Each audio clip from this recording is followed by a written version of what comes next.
Okay, so first of all, thanks for coming. I'm really happy to be here with you in Belgrade. And just allow me to introduce myself. So my name is Maciek Próchniak, and a few years ago, I've been algebraic topologist. I've been studying PhD in p-local compact groups and so on. How many of you know what p-local compact groups are? Great.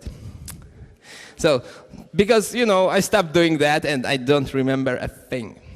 Nevertheless, now I'm happy developer at Toke, and we are kind of experimental software house where we don't have anybody but developers, almost anybody. That includes, HR, PR, sales, and so on and so on. So we do everything by ourselves. Sometimes it plays nice, sometimes not so nice. But we're here not here in Poland for 10 years, and we've grown up to 70, 80 people. So this experiment looks kind of nice. So as you can see, I'm currently more like backend kind of guy. Like in the morning, I was talking about SGI and other DAO enterprise stuff. But a few years ago, I've been dabbling a bit with frontend. I even once designed, the complete display of the application. But that was a few years ago. Because today, to be a front-end developer, you have to know this, and this, and this, and this, and this, and this, and this, and this, and this, and this. Yeah, and I don't feel like I can catch up. How many of you are front-end developers? And how many of you are Scala guys? Yeah, just kind of half. That's great. So, I don't feel I'm able to catch up. So what I do? Maybe I should change qualification and learn for the first time JavaScript by heart.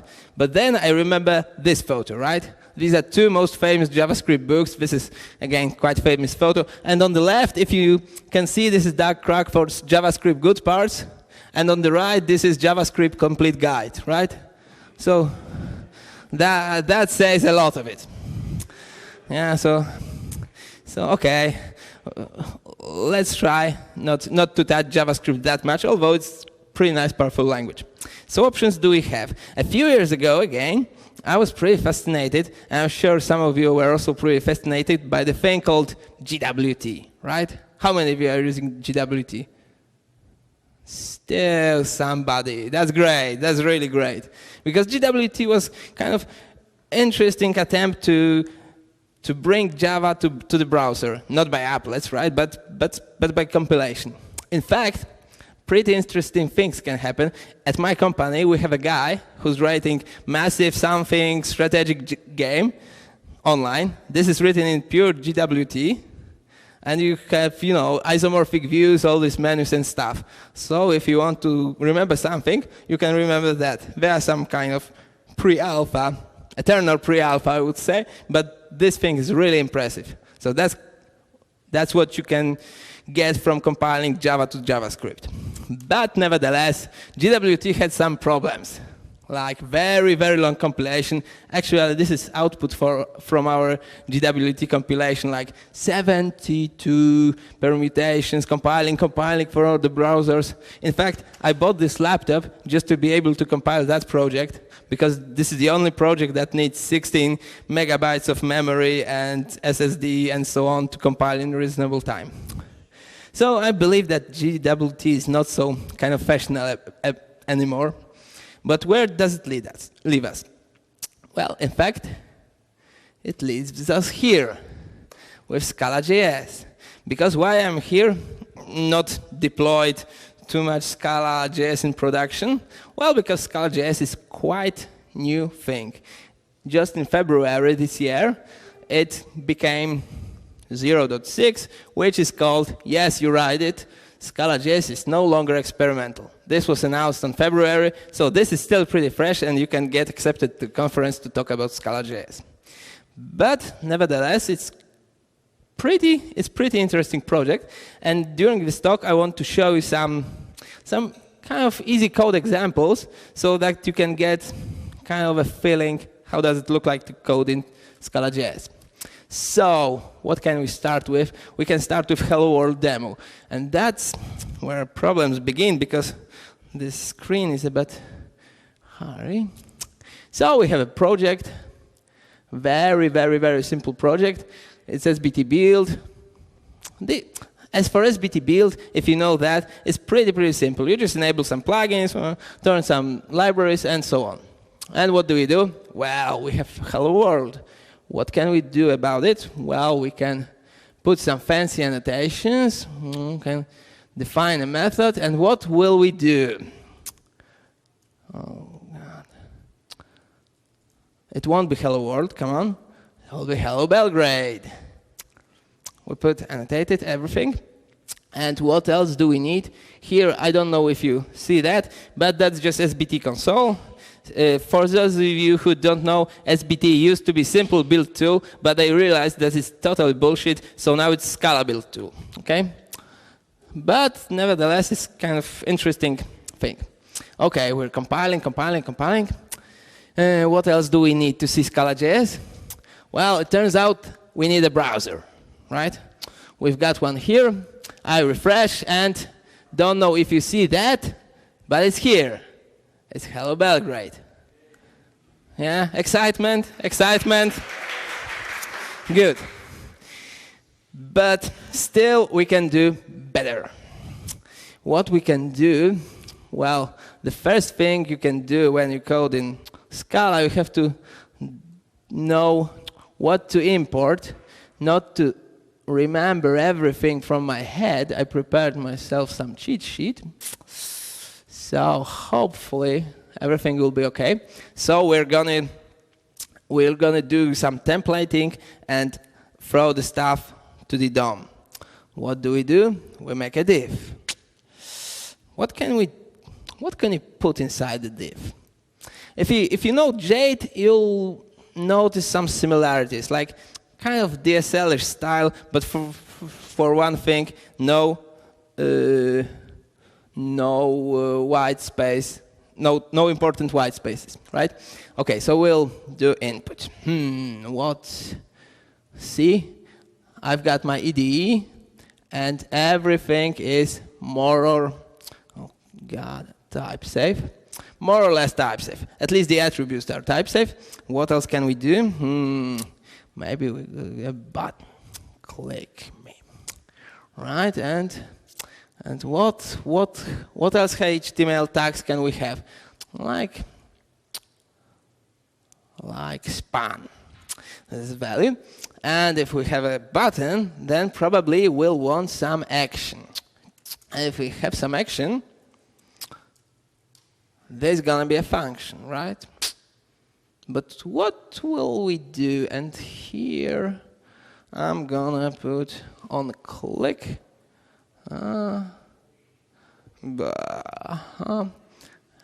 This is, see? No nasty strings in onClick, just method reference. And what do I put here? Well, now I'll do something a bit more elaborate. I move this to variable as a text and call a magic method render. In fact, this is kind of small library for generating HTML and DOM. So this is DSL, but it's kind of, I hope it's readable for you. And the fact that we have this parenthesis, except that lesser grade doesn't make you sad. And now, here's the magic methods render that brings us to kind of magical world of DOM, right? So this is DOM element. And when we click ourselves, what do we want to do? Well, maybe we want to take this element, but see, it is again more or less type safe. I know that it has value, so I know what will be inside this input. And what will we do? Now we'll take our nasty DOM API, expand the value, and what will we do? We'll append the child. That's kind of low levelish, but don't worry, we'll move on to better stuff. No, not this, but text content is. We'll append elements later. So this is our click, and here, okay. As you can see, this DSL is quite friendly, so I can put both DSL-ish buttons and spans, and also input as. So this is my content, and I render it. So now I have all my DOMs, and what do? Well, this time I have to append this thing, the get element that will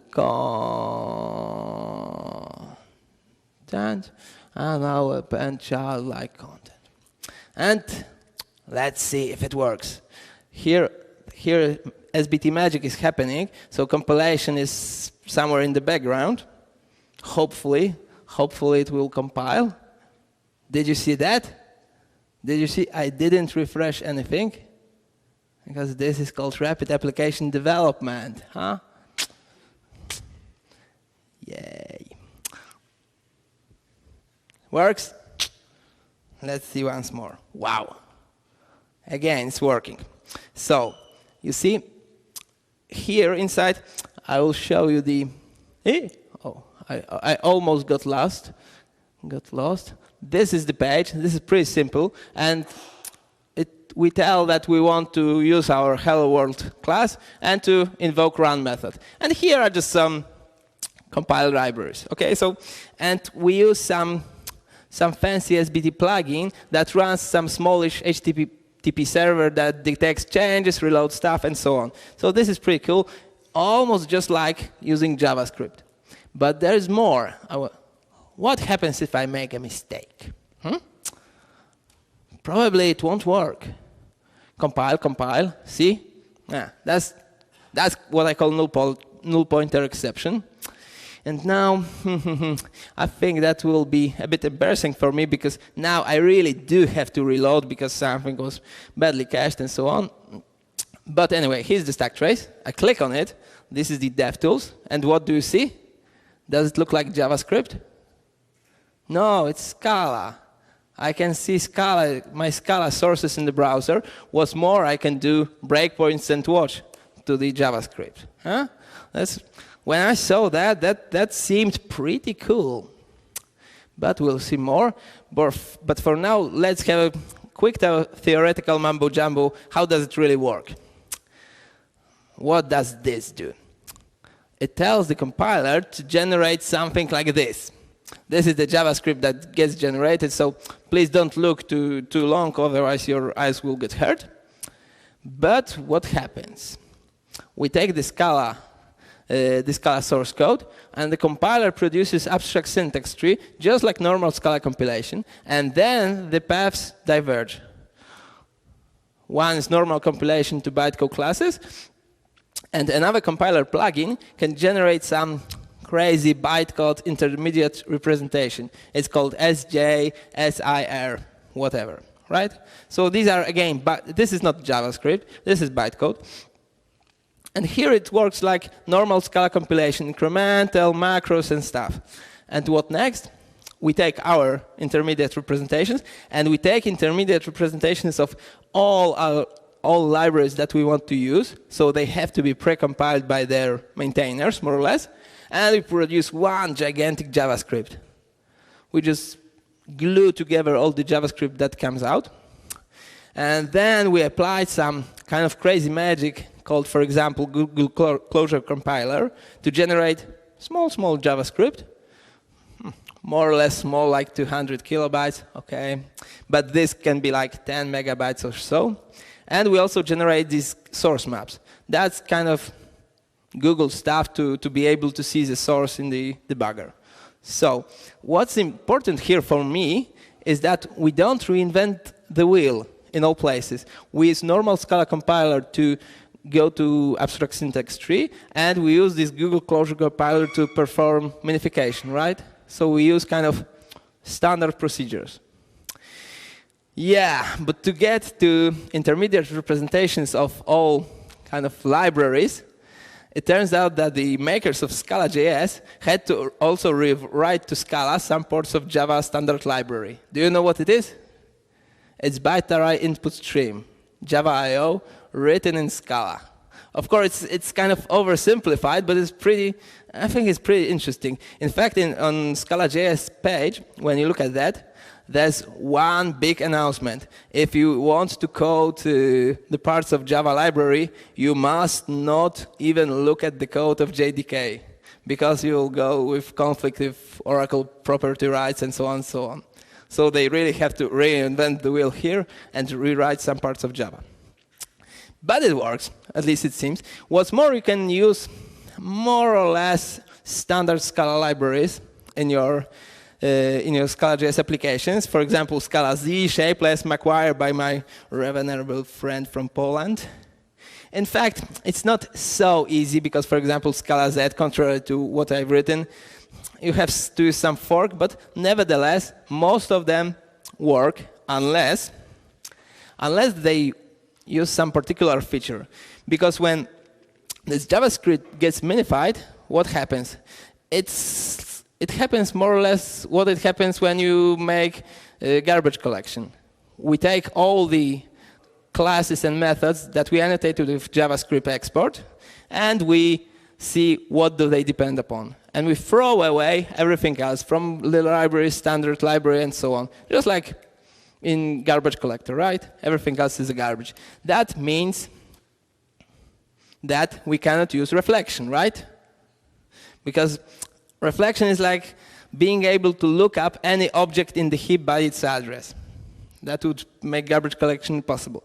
But fortunately for Scala, and that was not the case in Java, and that's why I believe GWT didn't succeed. Fortunately in Scala, you don't have to use reflection, because usually in idiomatic Scala, nowadays you use macros. And macros are allowed because they operate on abstract syntax tree just before emitting bytecode, either to class file or intermediate representation. So all those macro magic is perfectly okay. And that's why all those fancy libraries work. And also the thing that make GWT kind of popular is also possible here. That is sharing code between backend and frontend in some shared module. So we can do that, and we will do that. And it's kind of easy unless you use, of course, some libraries that are not permitted either on one side or the other. But it's perfectly reasonable to have domain classes in your shared submodule that will get compiled both to class files and to JavaScript. So all those fancy validations that you had to duplicate code between your JavaScript and server will be now possible. OK, so let's move to some more difficult parts. I hope I'll manage to code what I want. But if not, we'll see something anyway. OK, so we'll close this module. We'll open up this. You see, our build got a bit bigger. Please don't me ask questions about that, because I'm not an SBT expert. But anyway, let's close it. Let's not look at it. But anyway, we can see that we have a JS module, JVM module, and shared. And in shared, we have some nice case classes. We'll see what we'll end up with for them. And in JVM, there's some artificial service that we'll use. No need to worry about. And here's the interesting part. This is more or less where we end up with at the end of the last demo. Right? So we have some DOM content and stuff. Now, what do we do to make our website alive? I tell you what. We have to make some AJAX calls. For the demo, I've chosen to use a service called Nominatim. It's like geolocation service. We'll enter some name of the places, and coordinates will pop up, and some comments, and so on. So we'll see how it looks. How do we invoke AJAX calls in Scala.js? It turns out it's pretty simple. We make AJAX, we make get, and here I have to copy my where is that? Well, the hell is that? Def will get location, and we have, let's say, queries with string. I'm not sure yet, of course, what type will it be, so we'll see in a moment. I have to do all these fancy Scala interpolations. Of course, you can do better and build up some framework around that and not use row strings like animals. But for the purposes of this demo, I don't want to go into details and frameworks that connect data. No, it was not square. See, if I use JavaScript, I wouldn't be so courageous to do such demo because I would be afraid of typos. And here, my IDE thinks for me. Okay, so what type is here? What do we get? If you have a closer look, it's future, and it's normal Scala future. So of some, HTTP response. So what can we do with it? Wow! We can map. Isn't it great? What's more, we can do just like a normal Scala. See, this is normal, perfectly normal. At least it seems so. Scala. If I import, I think I have to import this. Although I don't remember that much, but I hope I remember everything.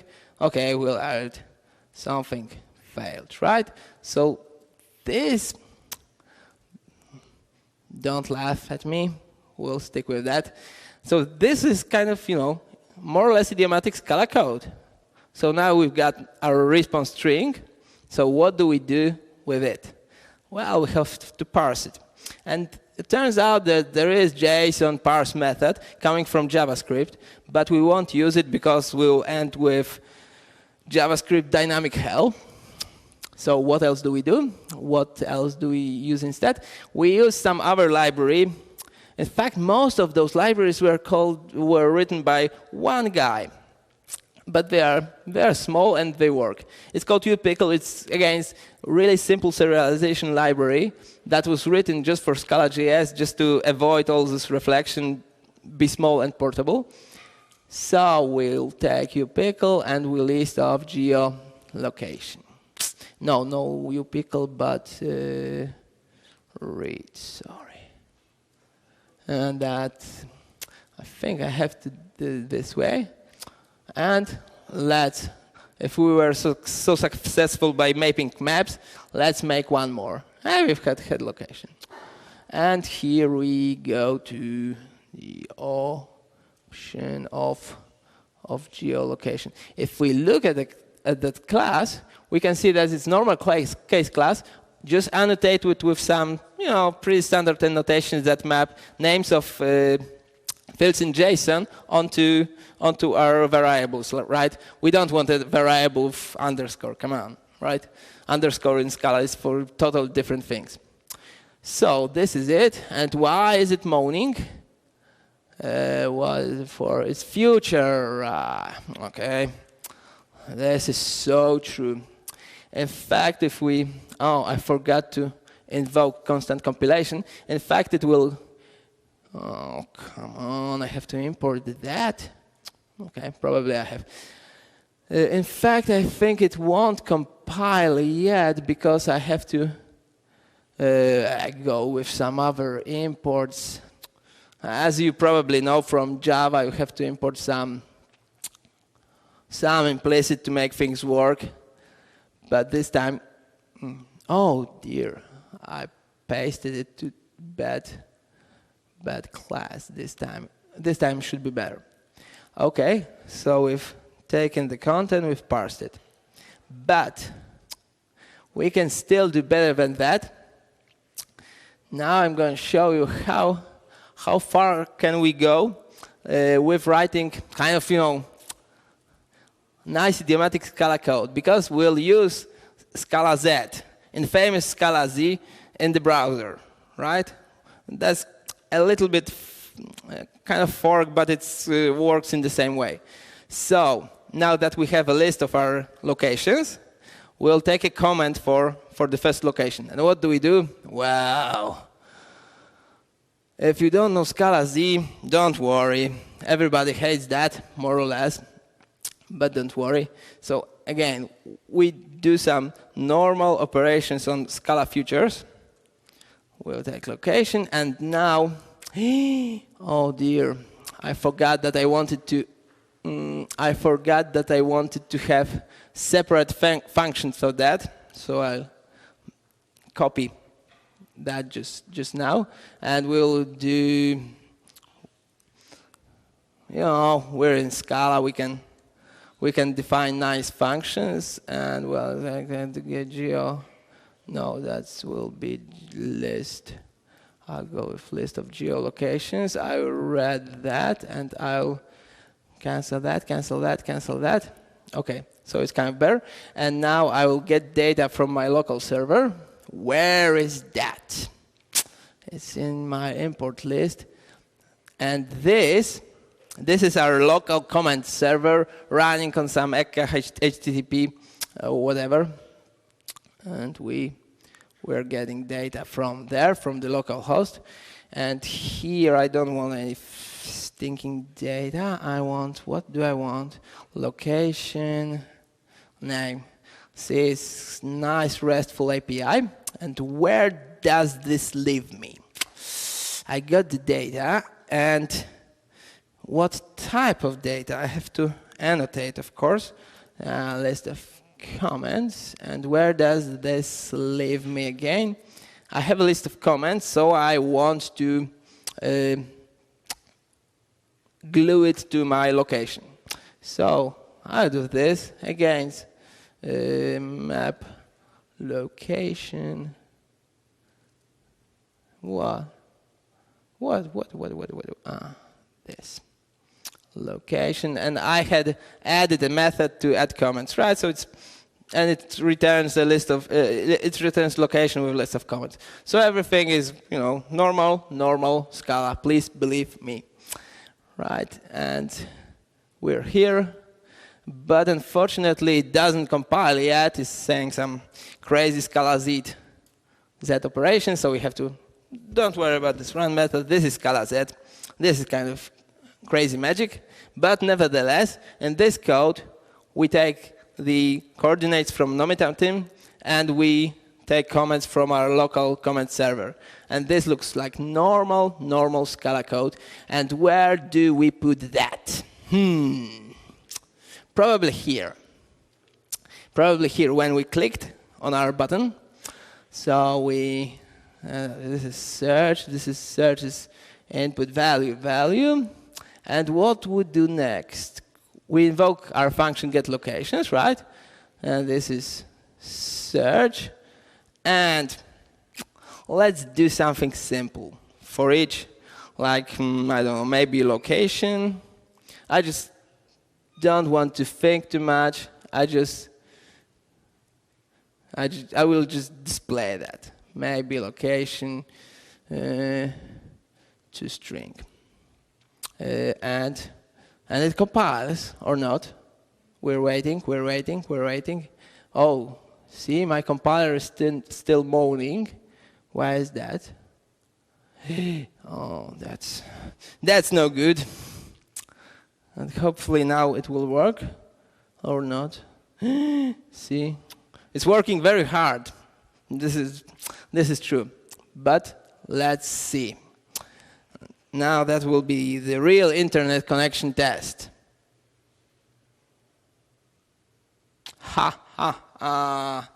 Do you recognize coordinates of your city? And you see the comments? Serbia is brilliant. Serbia is fantastic. And what if I run Lublin? That's Lublin. This is my hometown. And you know, it's also brilliant and fantastic. And that's just because this is just a prototype of our comment services. Okay? So please don't worry about it. But, okay, we don't have that much time. So let's move on. Where is my presentation? So you see, the service for getting data looks like, of course, we have to polish that, looks like kind of normal Scala code. I believe that we can write normal Scala code more or less with some kind of dependency injection. What looks slightly worse is in fact these DOM manipulations, right? They are kind of stinky. DOM isn't necessarily a good API. So what do? We need a framework. If we're a JavaScript world, we need frameworks. These are one of my favorite tweets from last month. One says, do you take the blue pill or the red pill? JavaScript community. We didn't quite like any pill, so we made green one. And the other one says, the year is 2025, JavaScript frameworks outnumber humans. Sentinel to the web app scored the earth, hunting the remains of humanity. So we had many frameworks to choose from. So what do we choose? It turns out I'm not a Facebook fan, I don't have an account, but still we choose React.js. Why this and not Angular, Ember, Backbone, Meteor, Polymer, or anything else? Well, there are a few reasons. One is that it has been successfully ported to Scala.js, but not only. First thing is that it focuses on Vue, because things like Backbone, Angular, and stuff, they are more opinionated when it comes to the logic and to the domain. And as we've seen, we want to code in Scala code. I wouldn't like to, to have to use Angular services and stuff. It's just so mutable. But React is just Vue. And it shares similar values. It's focused on composability, immutability, and it has some fancy features like virtual DOM to be able to kind of performantly update the real DOM. And that kind of resembles me the Scala collections library, which is like inside there is a certain amount of magic that causes the Scala collections to be performant, yet behave like it were like copy on write lists. So that's kind of similar. So what is React? React is all about components. What is components? This is kind of a bit of UI. It has properties that come from outside and mustn't be modified by the component, but it can also have state. The state is private to that component, and nobody from outside will ever see it. And this is kind of mutable, good for input states and so on, and it renders some DOM. So it's pretty simple. It's much more simple for me than Angular, because when after like few components, I had to learn what is transclusion or something like that. In Angular, I said, oh, no. But anyway, React components are also composable, right? We have top component and inside two smaller components, and they interact by changing state and props and stuff. So, where am I? Here. So we'll try to do some quick React components. I think I have 15 minutes, right? More or less. I have half an hour. Aha, great. No, I thought it was okay. If we finish faster, then good for you. So, where were I? Oh, we wanted to define React component. Now you'll see how porting of JavaScript libraries to Scala.js look like. Sometimes it seems a bit bizarre, but I'm sure it's not that bad. So first we'll define a stateless simple component just for displaying. Oh, where is that? It's gone. Come on. Oh, okay, because I started coding and he can't compile. Anyway, first we design stateless simple component just for displaying the data, and then we'll see how to manage state in this React stuff. And then I will show you a map. That map is really nice. So we'll call it, our component will be called geolocation. And what do we need? There's plenty of React stuff, which is React Component Builder. And to define this component, we have to tell React what will it render, what is the kind of model, and that's properties, and that will be option of our geolocation. Now, because React under the hood defines some crazy JavaScript classes, we have to give some name. Okay, so this is the famous builder component, and we have to tell React how to render this damn thing. Now, what do I need? I need, of course, more imports, right? Probably. Now, where were I? Here. So there are plenty of methods with this signature, but we choose like maybe of maybe location. So it's an option of geolocation, just as we have. And what do we have here? Okay. So how can we render it? Of course, we make a div. Okay, well, I'll show you in a second what else can we do. And then we make a build. And this is kind of factory. This is a component, right? So this is kind of a class that you can apply to the props to render them. But what the hell is this? This is another attempt to make DSL to render HTML.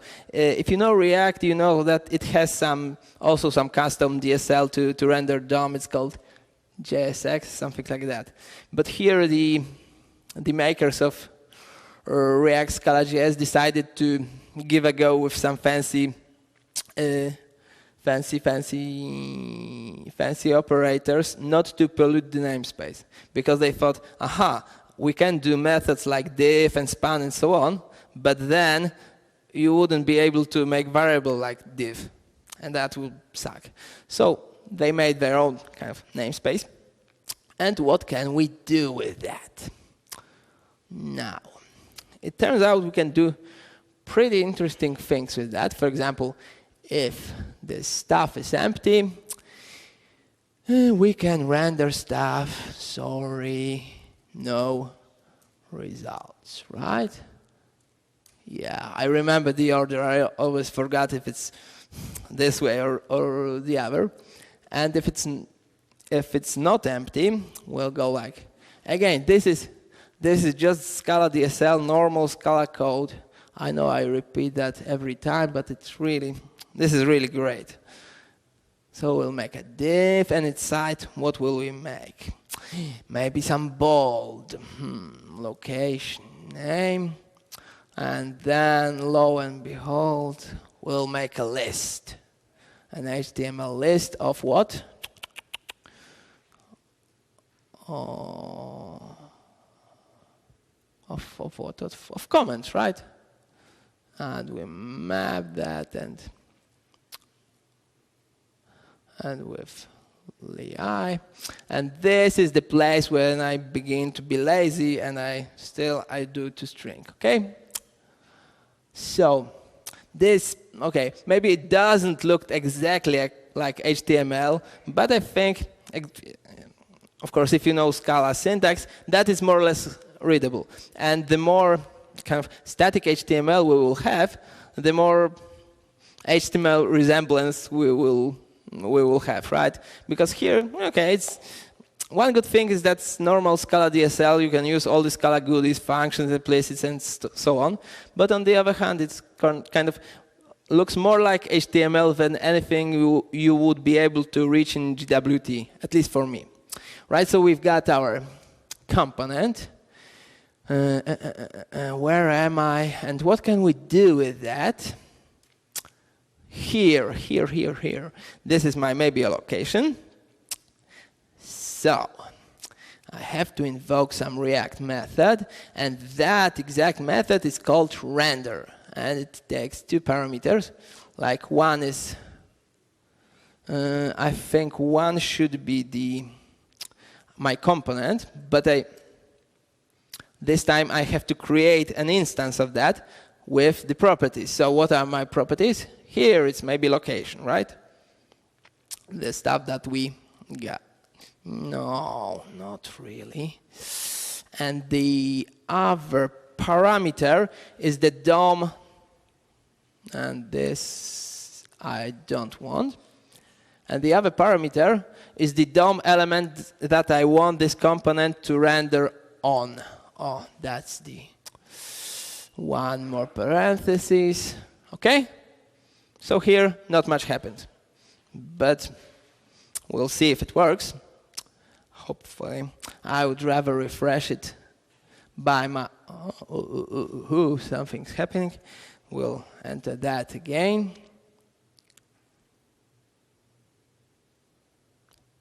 Not really yet. Maybe this time.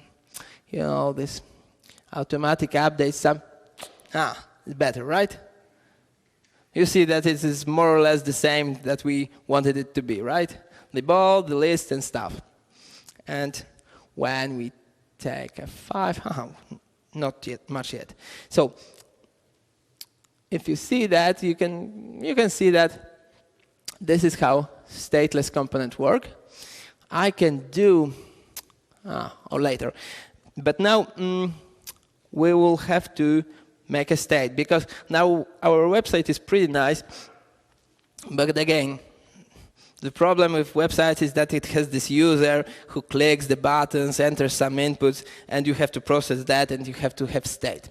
So we'll make another component. This time it will be called searcher. And this time it will be kind of top component. Nobody will tell him how to render. So we'll just make it searcher.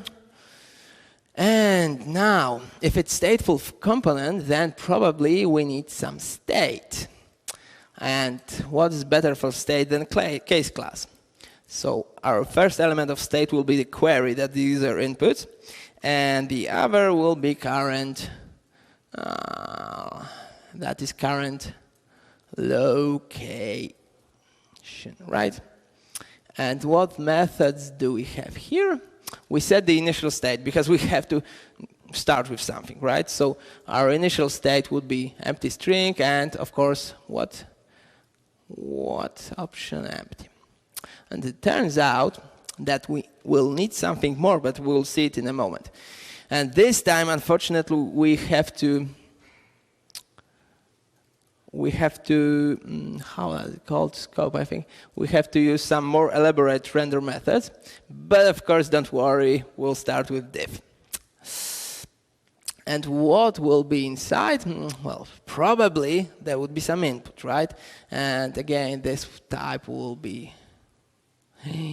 But now,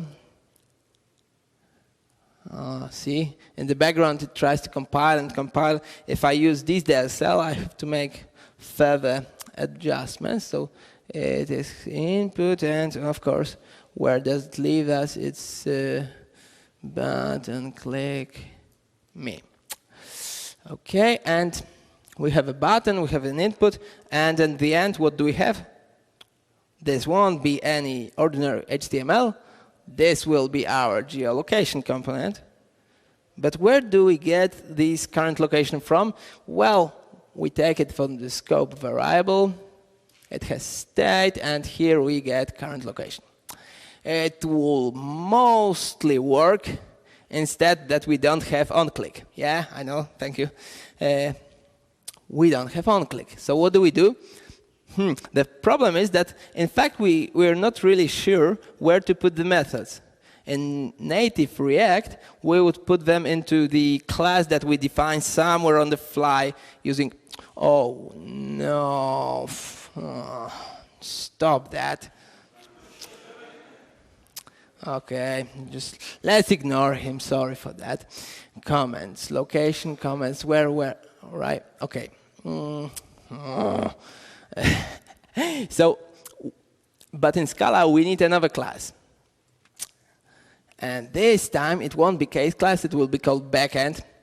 And we'll have a parameter like Backend scope. We'll see in a moment how it looks like. It takes parameterized by props and our state. And here we can define many fantastic methods, right? Like value changed. Sounds sexy, right? But there is more. Click. Okay. Now, that's what I call a method. And what do we... And here, we can define that button. It's on click. This is another, kind of crazy DSLs, but believe me, it's kind of easy to get used to it. But here, in the component builder, we still have to declare that we want to use our backend. In fact, we don't create it, we pass a constructor to this method. but don't worry. And here, because of parameterization and Scala magic, we know which methods can we invoke. That is here on click. We want to invoke click, and on input. Now on input, on change, that is, we have another arrow. That is really crazy for me. But there's finite amount of arrows in the world. So, well, we have React event I as input. Okay, so everything seems to compile. So now what happens when user changes input? We have to modify our internal state and see, this is almost like ACT or so closure or something like that. We take the state, but we don't modify it. We have a method that returns us new state. This is totally functional stuff, yeah. Right, so the query becomes what? Where I, and here I get the, no, I have to copy query from the event. See, I just value, right? So this is the new value. Will it compile? Yes, it is. Okay, so we copy the state from the event, and here we have to do something a little bit more elaborate because we invoke our service with parameters like state, like query, and then when we're done,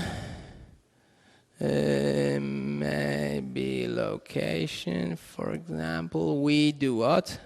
We invoke again, modify state, but this time, what do? We copy current is maybe location, right? Sounds reasonable, more or less, hopefully. And that's, I believe this is kind of all. We'll have another method, this time with you like unit. DSLs in Scala are really crazy. But now, we can delete most of our rubbish code and replace it with one nice method. And it's called searcher. We make an instance, and we want to render it inside our kind of top-level div, right? And I will get rid of that, I will get rid of that, and I'll get rid of that. Now I'm kind of happy, of course, assuming it will compile. Not so good. What else do I miss? Well, where is my forward reference extends? Oh, yeah, that's kind of true. I shouldn't define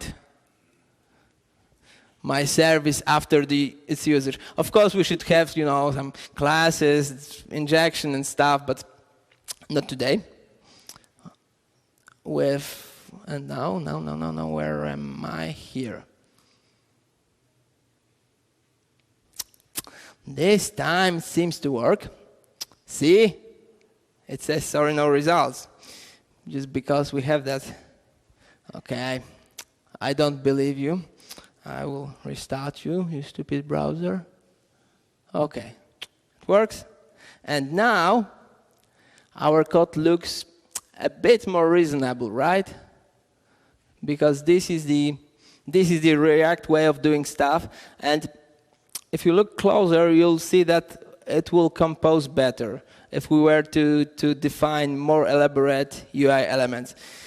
To show you how much it can compose, I will add one more element to this geolocation stuff. I have to find the right parenthesis. Don't worry, it will be, I think, the last thing that I'm going to show today. I think this is the right parenthesis.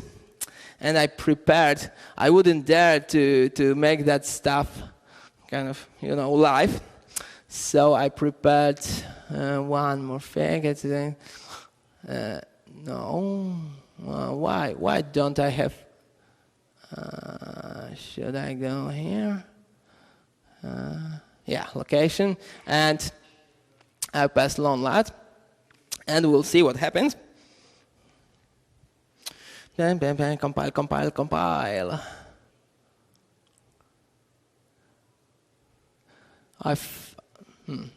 It won't? Oh, come on. Type mismatch found double. Yeah, because you know how it works. I need one more import, right?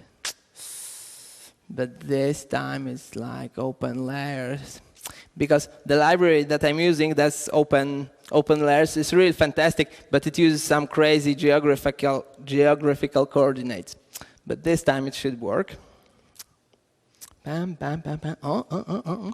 And now, okay, just to be sure, let's restart that. And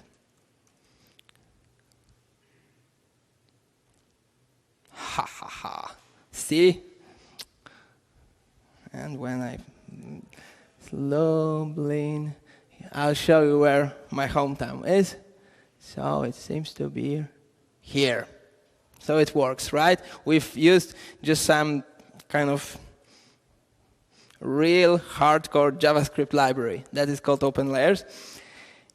If I went to where to go inside, you'll see a bit more elaborate component.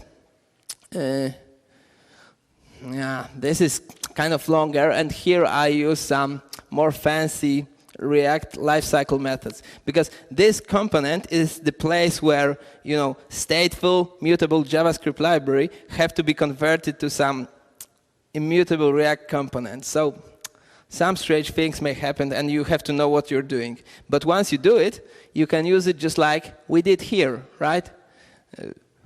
We didn't care that much that it's mutable normal JavaScript library inside. It's just that we did the component the right way, and the fact that React is focused on immutability, that we can pretend that each time we refresh everything, right? We render everything from the start, but inside React there's some clever magic to see which parts of the stuff should be rendered, right? I think that's all. If you have any questions, please do. I don't know how to open that crazy stuff for asking questions, so I hope you can do it by mouth. Yeah.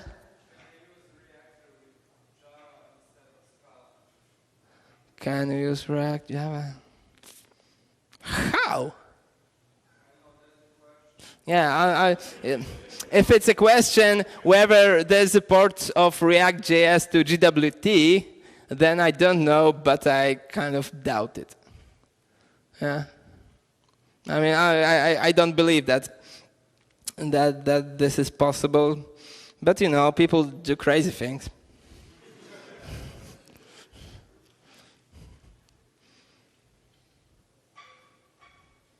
No more questions? Okay. So thank you very much. Sorry?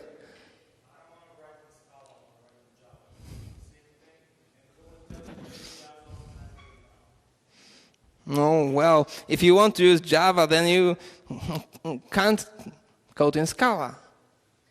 Yeah?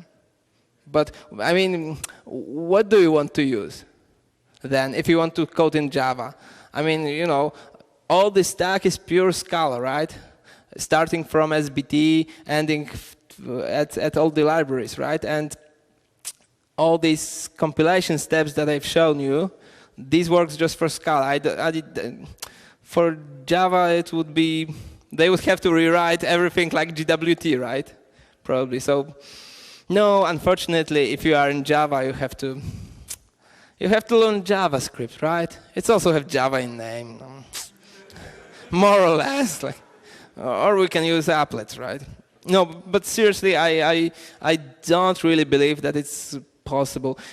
But on the other hand, I've learned that newer version of GWT have in the first place, incremental compilation, and in the second place, that it will have support for Java 8. And if that works, and if GWT survives, then it wouldn't be half as bad as it used to be, I presume, right? Because the biggest problems in GWT for me was firstly the long compilation, because there's no incremental compilation, everything from the start. And the second thing was that, you know, when you want to have some button handlers, then having to inline classes to do that is just madness.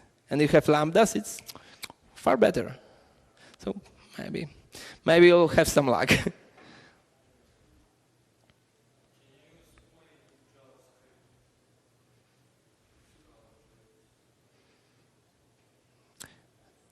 Sorry. What? Yeah. I can show you that because I had to write some port of this OpenLayers library because I wrote in abstract that I'll use examples from OpenLayers, and just after that I realized there's no Scala.js port, so I had to code something like a week ago. So basically it looks more or less like this. I mean, there are a few ways to do this, but when you want to kind of embed your library, JavaScript library in Scala.js code, the best way, I think, is to use kind of facade, right? So here this is where is something that has some real methods and not just, oh, come on. Where is that? You see this library, so here it is. This is stuff for calling a JavaScript class, right? From this library. I make a class, it extends something, I annotate with you know, stuff telling the compiler which JavaScript class should be invoked, right? And I make methods just like interface, and I say, this is native, just call me JavaScript for that method, right? So if I use new OSM map and pass some parameters, it will just translate by the compiler to new OL map, right? As in JavaScript code. And of course, there's, you know, lots of crazy stuff and magic with parameter conversions, but because, you know, in JavaScript you have arrays, you have undefined stuff and so on, and in Scala you have type safety. So for example, there are various, where do I have example of that? Oh, for example here. This is poor man's union type in Scala.js, meaning that in my Scala code, here in this method, I can have string or I can have element as parameter, right? Either this or that, because it's quite common in JavaScript libraries, you know, to have a parameter and then just in runtime decide if it's string, do this, if it's element, do that, right? So here we can tell it, right? This can be string or element, but nothing else. And also there's some, where do I have that? There are some, here, like some various enhancement to let you handle the undefined stuff, right? Because in Java, you know, undefined is kind of normal citizen. In Scala, we have option and so on, right? But for some JavaScript libraries, I think it's kind of not so natural to get ported, right? All those crazy stuff when you have like method that can take 5 parameters, or 4, or 3, or 2, and then in the code, the JavaScript library looks, okay, so the last parameter has to be a callback, but the third and the fourth, I don't care, or maybe a string, and so type unsafe that I think it requires some substantial work to get it on with Scala, right? With all the type safety and, you know, the fact that in Scala, you know, method overloading is not such a great thing. I mean, you can do that, but it's not so idiomatic.